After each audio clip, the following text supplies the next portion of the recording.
요한복음에서 빌라도가 예수님을 신문하는 장면은 18장 28절부터 19장 16절까지 이어집니다.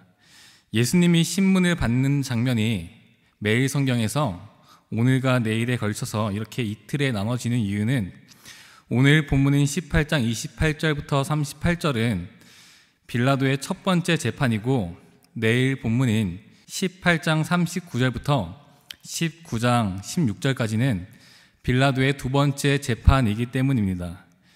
요한복음에서는 이 두 재판이 하나의 재판처럼 쭉 연결이 되어 있지만 누가복음을 보면 빌라도가 첫 번째 재판을 마친 후에 예수님을 헤롯 안디바에게 보낸 것을 알 수가 있습니다. 헤롯 안디바는 예수님을 신문한 이후에 다시 빌라도에게 보냅니다. 빌라도가 두 번째 재판에서 예수님을 십자가형에 못 박도록 판결을 내립니다. 우리는 오늘 빌라도의 첫 번째 재판을 살펴보면서 예수님의 사역에 대해서 돌아보며 생각하는 시간을 갖고자 합니다. 빌라도는 팔레스타인 지역의 총독입니다. 빌라도가 원래 거주하는 지역은 가이사랴 빌립보 지역입니다. 그런데 지금 이 기간은 유대인의 절기이기 때문에 사람들이 예루살렘에 모였고 사람들이 많이 모이면 소동이 날 것을 대비해서 빌라도가 이 가이사랴 빌립보에서 잠시 예루살렘으로 올라와 있는 것입니다. 빌라도가 이렇게 예루살렘에 잠시 거하고 있는 총독 관정으로 유대인들이 예수님을 끌고 옵니다. 정말 아이러니한 것은 이 유대인들이 하나님을 믿는 열심이 대단했다는 것입니다. 빌라도가 이방인이기 때문에 이들이 유월절 예식에 참여하고자 그 이방인의 관정에 들어가지 않습니다. 참으로 아이러니하지 않습니까? 예수님을 지금 사형시키기 위해서 이른 새벽부터 이 불의한 재판을 조장하고 있는 사람들이 유월절 예식에 참석하기 위해서 총독이 거하고 있는 관정에는 들어가지 않는다는 것입니다. 유대인들은 지금 세상에서 가장 나쁜 일을 벌이려고 하면서 세상에서 가장 깨끗한 척을 하고 있는 것입니다. 이 빌라도의 재판은 세상 치사한 재판이고 불의한 재판입니다. 불의한 재판도 이렇게 불의한 재판은 없습니다. 유대인들이 이 예수님을 빌라도에게로 데려옵니다. 유대인들이 예수님을 빌라도에게 끌고 온 것은 예수님을 사형시키기 위함입니다. 좀 더 정확히 말하면 예수님을 십자가에 못 박혀 죽게 하기 위해서 예수님을 빌라도에게 끌고 왔습니다. 유대인들이 예수님을 단순히 죽이는 것에 목적이 있던 것이 아닙니다. 유대인들의 목적은 예수님이 십자가에 못 박혀 죽는 것입니다. 유대인들이 예수님을 죽이고자 했으면 얼마든지 죽일 수 있었습니다. 이 사형에 관한 이 법적인 집행은 총독 고유의 권한이지만 유대인들은 종교적인 이유로 얼마든지 그들의 방식대로 예수님을 죽일 수 있었습니다. 실제로 요한복음 8장 59절을 보면은 그들이 돌을 들어 치려 하거늘 예수께서 숨어 성전에서 나가시니라 이렇게 말을 하고 있습니다. 이들이 실제로 예수님을 돌로 쳐 죽이려고 했다는 것입니다. 이들이 실제로 사람을 이 종교적인 이유 때문에 돌로 쳐 죽인 예가 있습니다. 바로 스데반입니다. 그런데 이제는 예수님을 이렇게 죽이려고 했던 이들이 단순히 예수님을 죽이려고 하는 데서 만족하지 않고 예수님을 십자가에 못 박으려고 했습니다. 그 이유는 예수님의 죽음이 저주스러운 죽음이어야 했기 때문입니다. 신명기 21장 23절은 나무에 달려 죽은 자는 하나님의 저주를 받은 자라고 말을 하고 있습니다.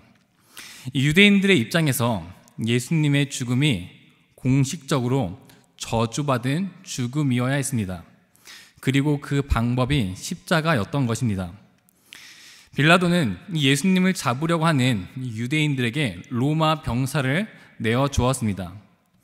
이미 예수님을 사형시키기로 유대인들과 이 모종의 합의를 했는지 안 했는지는 모르겠지만 빌라도는 예수님이 왔을 때 다시 자신의 방식대로 신문을 하고자 했습니다.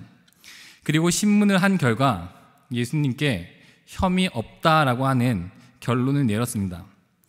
그렇지만 빌라도는 자신의 그 사회적 지위와 이 민심을 고려해서 예수님을 풀어줄 수는 없었습니다. 예수님은 이렇게 유대인과 빌라도에게 둘러싸여서 이 불의한 재판을 받아야 했습니다.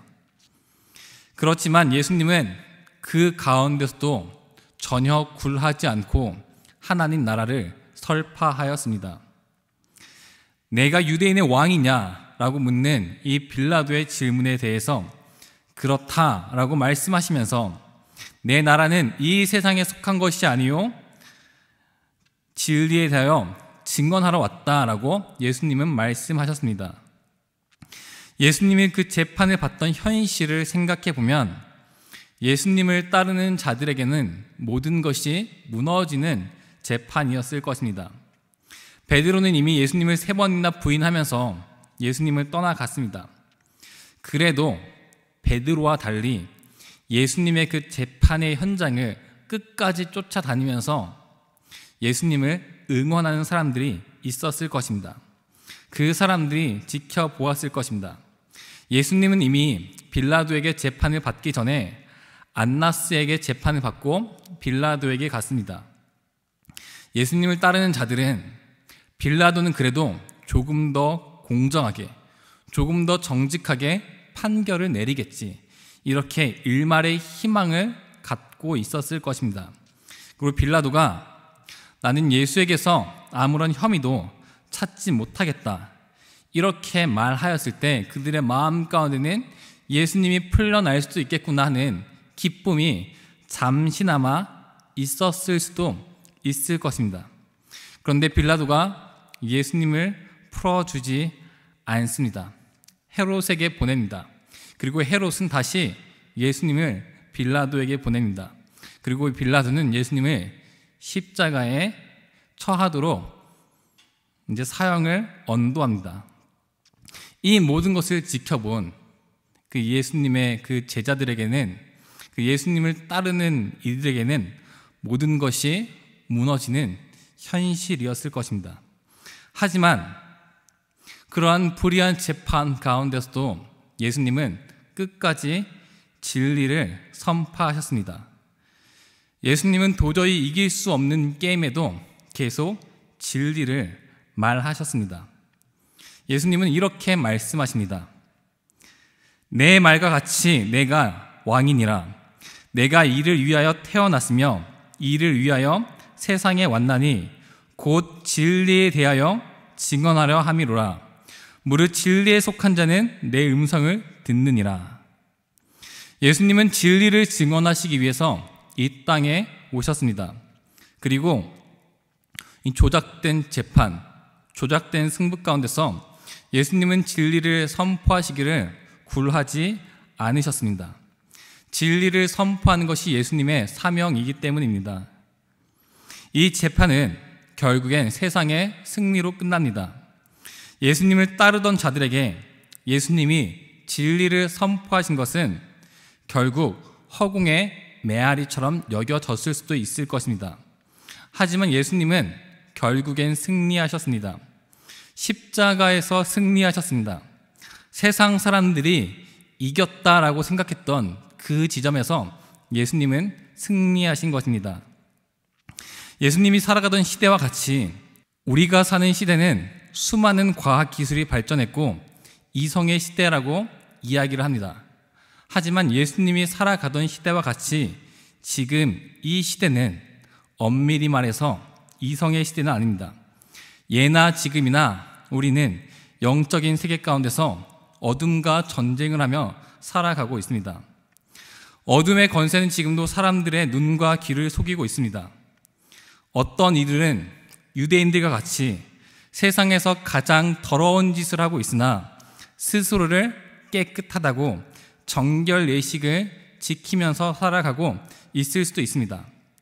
또한 어떤 이들은 빌라도와 같이 어느 정도는 혐의 없다라고 알고 있지만 이 자신의 사회적 지위와 사회적 욕심 때문에 정직하게 말하지 못할 수도 있습니다. 거짓을 말하고 자신이 지혜롭게 행동했다라고 자기 자신을 합리화하면서 살아갈 수도 있습니다.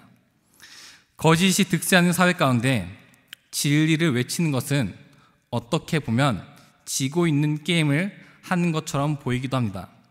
하지만 우리는 소망을 잃지 말아야 합니다. 왜냐하면 진리는 반드시 승리하기 때문입니다. 진리는 세상이 말하는 방식으로 승리하지 않습니다. 진리를 선포하는 것이 바로 승리하는 것입니다. 진리를 선포하였을 때 이 세상의 눈으로 보면 지는 것처럼 보이고 불의함에 당하는 것처럼 보이겠지만 진리를 선포하는 것이 결국엔 승리하는 길인 것을 기억합시다. 이 고난주간을 보내면서 불의한 재판 가운데서도 진리를 선포하신 예수님을 바라보면서 끝까지 진리 그 자체이신 예수님을 붙들고 나아갑시다. 그리하여서 이 고난주간을 통하여서 예수님의 은혜를 더욱더 경험하는 그런 시간이 되기를 우리가 함께 말씀을 생각하며 기도하도록 하겠습니다.